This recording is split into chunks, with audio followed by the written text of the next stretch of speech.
各位朋友好，又係我揸 fit 同大家講下2026年6月10號星期三跑馬地嘅夜賽。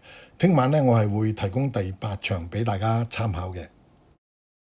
第8場嘅3班1200米，今場馬我個初選呢就係1號嘅志滿同行，3號嘅飲杯，5號嘅原力寶，8號嘅財將同埋12號嘅太子。8號嘅財將係一匹澳洲自購新馬。出2場就贏2場，2場呢都係贏呢個谷草嘅1000。咁你睇佢最近5月20號贏嗰場馬呢，喺冇乜可能之下呢，可以喺直路最後嗰300米嗰度呢，從後殺上呢贏。雖然呢只係短距離，但係呢，佢嗰個末段嗰個追勢呢係非常之亮眼。贏咗2場馬之後呢，升咗上嚟3班呢，就加程跑呢個1200米。咁你睇佢上一場嗰個末段嘅走勢呢，同埋你睇下呢隻馬嗰個型格啊，咁我認為咧呢隻馬呢，就算係1200、1400呢，都冇問題嘅。咁喺神貨所見呢，我覺得狀態呢仲比佢贏馬嗰陣時呢，無論成熟狀態都係更進一步嘅。今次呢，排一個4檔，咁我覺得呢，今場馬呢，佢應該呢會沿途呢守住喺4、5位呢，入到直路呢，憑呢隻馬個後勁呢，我相信呢場馬呢，佢仍然贏面好大嘅。1號嘅志滿同行，你睇佢最近3次跑馬地呢個路程呢，咁3場馬個演出呢都係非常之好嘅。咁一個第一，一個第二，一個第三，咁3場馬呢都係交出一個末段呢係最快嘅同組嘅時間俾你。咁呢匹馬呢，喺神貨所見呢，狀態呢完全呢係冇問題嘅。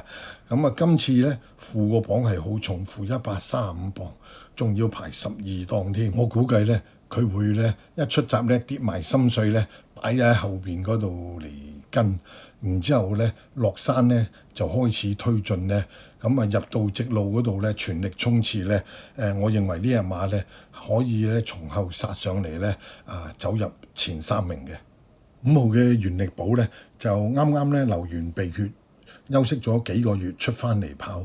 之前呢我都講過，流過鼻血嘅馬唔緊要嘅，清咗裏邊呢，然之後休息夠呢出翻嚟跑呢，經常呢都有好表現。咁最近嗰匹拉合爾咪係咯，一路都贏唔到馬，流完鼻血之後呢，養翻好個身體出翻嚟跑呢，就即刻贏馬添。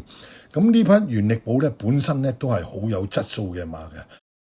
賽前呢做咗功夫，試咗4個大閘出嚟跑，睇最近嗰2次嘅大閘呢，匹馬呢已經呢有翻啲走勢，雖然呢仍然呢未去到佢最好嘅水準，但係呢我相信呢隻馬呢喺3班呢係好有能力嘅。咁今次咁好彩排一個1檔，休息咗幾個月之後呢，出翻嚟跑呢，有啲新鮮感呢。我認為呢匹原力寶呢喺今場馬呢都係有好大機會嘅。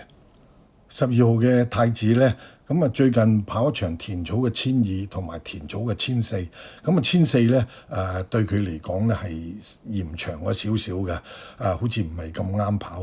咁但係你睇翻佢對上一場1200嘅路程呢，咁佢排個3檔，沿途呢守住喺第8位，翻嚟呢跑過第5，咁輸俾頭馬呢都係只係個幾馬位。咁嗰場馬佢末段嗰個追勢都唔錯㗎，都做到22個17。咁喺神貨所見呢，我匹馬嘅狀態係非常之好嘅。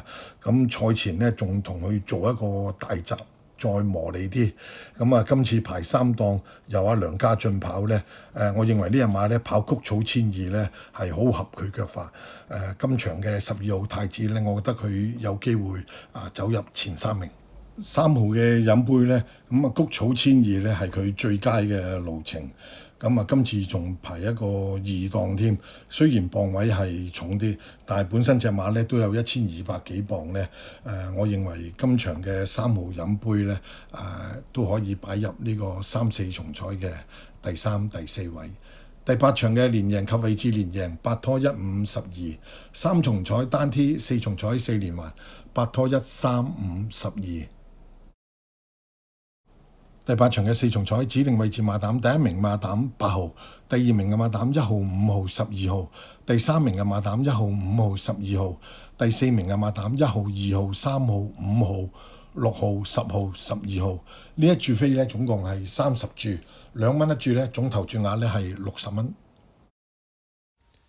如果各位朋友有興趣想加入揸飛輪馬群組，同我哋一齊玩呢個連贏過關呢，付少少費用，可以用65468512 65468512 WhatsApp 俾我。最後我都係講返嗰幾句説話：小注可怡情，細細注玩下。祝大家好運，拜拜。